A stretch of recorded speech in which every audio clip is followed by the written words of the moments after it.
नमस्कार, राधे राधे सभी कृष्ण लवर्स को अविश्वास में आपका स्वागत है। तो आज मैं बात कर रही हूँ मोहिनी एकादशी के बारे में कि इसका शुभ मुहूर्त कब है और ये क्यों मनाई जाती है और इसको करने से क्या फल मिलता है। तो सबसे पहले मैं आपको बता दूँ, जो मोहिनी एकादशी है वो वैशाख मास के शुक्ल पक्ष की एकादशी को मनाई जाती है। इस दिन भगवान राम के पुरुषोत्तम रूप की पूजा का भी विधान है।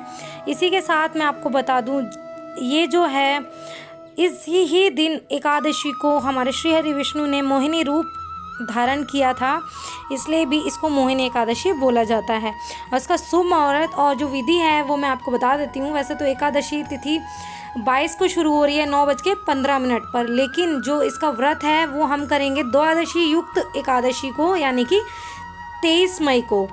तो 23 मई को वैसे तो 6:42 पर सुबह एकादशी तिथि समाप्त हो जाएगी, लेकिन क्योंकि 22 को दशमी युक्त है तो हमने उसका व्रत नहीं करना, क्योंकि वैष्णव लोग जो होते हैं वो द्वादशी युक्त एकादशी का व्रत करते हैं। तो हमें व्रत का पारण जो करना है वो 24 मई को करना है 5:30 से लेकर 8:13 तक। तो इसी के साथ मैं आपको एकादशी से जुड़ी 2 कथाएं सुनाऊंगी। तो पहली कथा है, जो जैसे कि नाम से ही आप सभी को पता चल रहा है, मोहिनी एकादशी। तो आज ही के दिन, एकादशी के दिन, वैशाख मास के शुक्ल पक्ष की एकादशी तिथि के दिन ही, जब समुद्र मंथन हो रहा था अमृत और जो विष का, तो राक्षस अपने आप को अमृत पीने के लिए बोल रहे थे कि अमृत हमें मिलना चाहिए, और देवता बोल रहे थे कि हमें मिलना चाहिए, क्योंकि वो अमृत पीते ही वो अमर हो जाएंगे।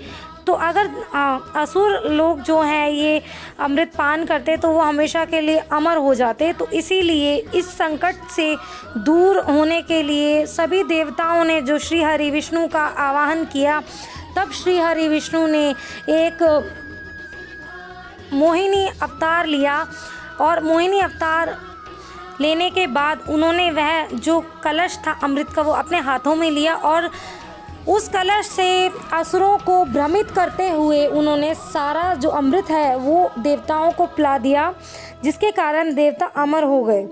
उसी से जुड़ी एक छोटी सी कथा और है, वो मैं कभी और आपको सुनाऊंगी। तो इसीलिए जैसे कि बुराई पर अच्छाई की जीत हुई, यहाँ पर भी जैसे कि जो भी अमृत तत्व था वो सारा देवताओं को मिला, और मोहिनी रूप जो हमारे नारायण ने लिया, जिसके कारण जो अमृत है वो देवता पान कर पाए। तो इसी के साथ एक और कथा है जो धार्मिक पुस्तकों में दी गई है, तो वह मैं आपको अब सुनाऊंगी। सरस्वती नदी के तट पर एक भद्रावती नाम की नगरी थी। उसमें धृत नाम का राजा राज्य करता था। उसके राज्य में एक धनवान वैश्य रहता था।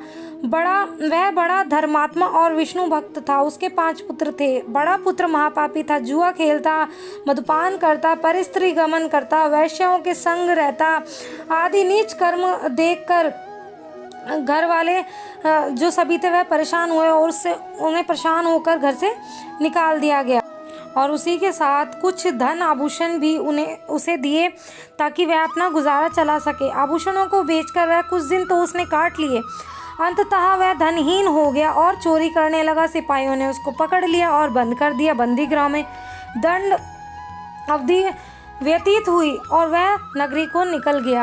यह वन में पशु पक्षियों को मारता और खाकर गुजारा करता। एक दिन उसके हाथ शिकार न लग पाया।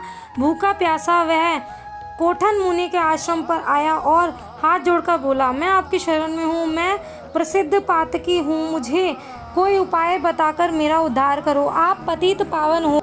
मुनि बोले, वैशाख मास के शुक्ल पक्ष के एकादशी को एक व्रत करो, तुम्हारे अंत कर्मों का, जन्मों का पाप भस्म हो जाएगा। मुनि की शिक्षा से वैश्य कुमार ने मोहिनी एकादशी का व्रत किया और वह पाप रहित होकर विष्णु लोक चला गया। इसका महात्मा सुनने से हजारों गौदान का फल मिलता है और भूल चूक से किए हुए सभी पाप कर्मों से मुक्ति मिलती है। इसी के साथ जोर से बोलिए राधे राधे। और अगर आप सभी को वीडियो अच्छी लगी हो तो वीडियो को लाइक कीजिए, शेयर कीजिए और वीडियो पर कमेंट करना ना भूलें। और अगर आपको चैनल अच्छा लगा और चैनल पर नए हो तो आप इस चैनल को सब्सक्राइब भी कीजिए।